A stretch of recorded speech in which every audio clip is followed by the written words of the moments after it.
ömrümü tövbe olsun daha aramam seni. Senin için boşa verdim gönlümü,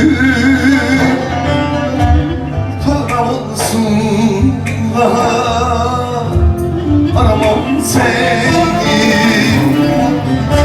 Senin için boşa verdim gönlümü, tövbe olsun daha aramam seni.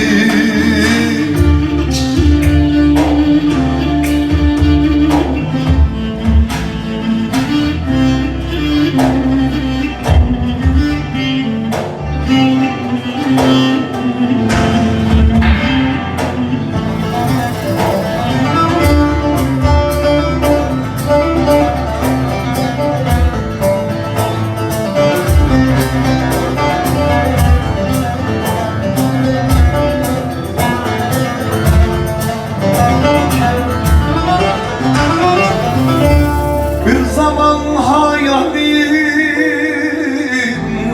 bana yeterdi, görünce gönlümde güller biterdi. Bir dediğin ömrünü tutardı, tövbe olsun daha aramam seni. Bir dediğin ömrünü tutardı, tövbe olsun lezanım ah aramam seni.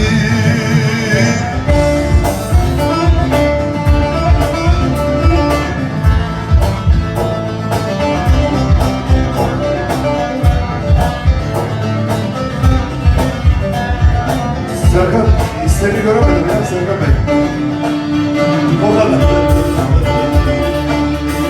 Serkan kardeşim aramızda. Eyvallah sen kardeşim.